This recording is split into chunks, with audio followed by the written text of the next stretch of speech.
زیاتر لە 70 ساڵ بەسەر دەستپێکردنی پەیوەندیەکانی نێوان تورکیا و ئیسرائیلدا تێدەپەڕێت و دوای چەند جارێک دابڕان لە نێوانیان سەر لە نوێ پەیوەندیەکانیان بەرەو ئاسایی بوونەوە دەچێت.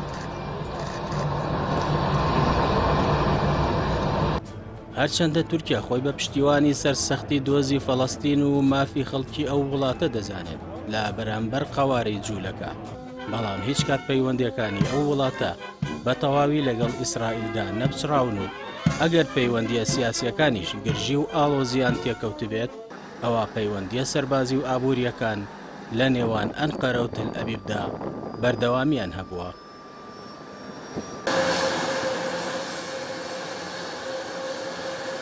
سەرەتای ئاڵۆزبوونی پەیوەندیەکانی نێوان ئەنقەرە و تەل ئەبیب بۆ ساڵی 2009 دەگەڕێتەوە، کاتێک ڕەجەب تەیب ئەردۆغان سەرۆک وەزیرانی ئەو کاتی تورکیا لە میانەی بەشداریکردنی لە کۆڕبەندی ئابووری داڤۆس لە سویسرا ویستی وتەکانی شێمۆن پێرێز سەرۆکی قەوارەی ئیسرائیل ببڕێت و ڕەخنەی لێبگرێ لەبارەی ئەو پەلامارە سەربازیەی قەوارەکە کردبووە سەرکەرتی غەزە و تیایدا هەزاران هاوڵاتی فەڵەستینی بوونە قوربانی.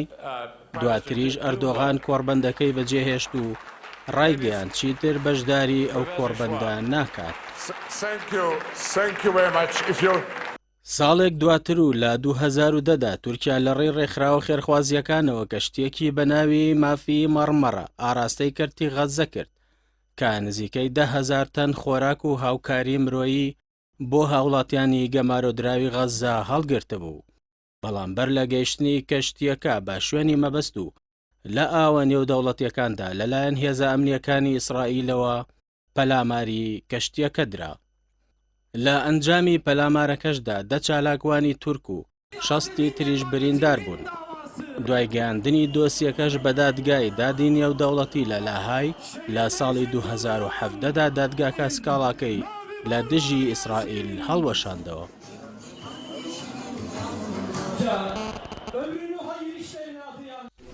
دو ساڵ لەمەوبەر و لە ساڵی 2020دا تورکیا دەستگیرکردنی ژن و مێردێکی ئیسرائیلی ڕاگەیان بە تۆمەتی سیخوڕیکردن و وێنەگرتن لە نزیک کۆشکی سەرۆکایەتی تورکیا.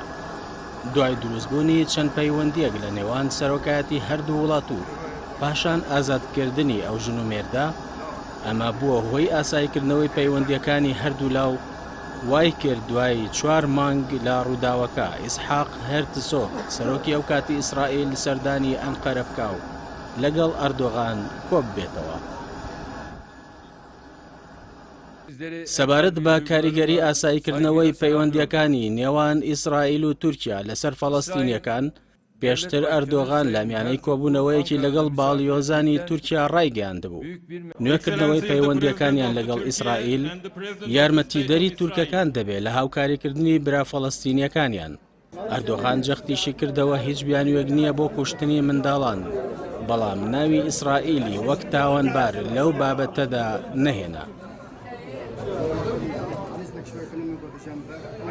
Yeni hükümet göreve geldikten sonra ve Sayın Herzog Cumhurbaşkanı هەر لەو بارەیەوە ئەمڕۆ مەولود چاوش ئۆغڵۆ وەزیری دەرەوەی تورکیا ڕایگەیاند ئەوان بەردەوام دەبن لە پاراستنی مافی فەڵەستینیەکان و قودس و غەزە و گرنگە پەیامەکانیان ڕاستە و خۆ لە ڕێی باڵیۆزەوە بگاتە تەل ئەبیب.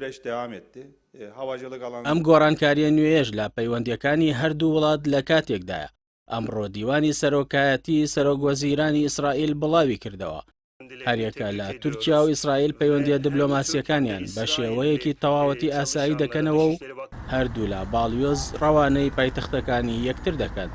ئەمەش دوای ئەنجامدانی پەیوەندیەکی تەلەفۆنی لە نێوان یائیر لاپید سەرۆکوەزیرانی ئیسرائیل و ڕەجەب تەیب ئەردۆغان سەرۆک کۆماری تورکیا، کە پێدەچێت لە چەند کاتژمێرێکی کەمی داهاتوودا بڕیاری گەڕانەوەی باڵیۆزەکان چێتە بواری جێبەجێکردنەوە.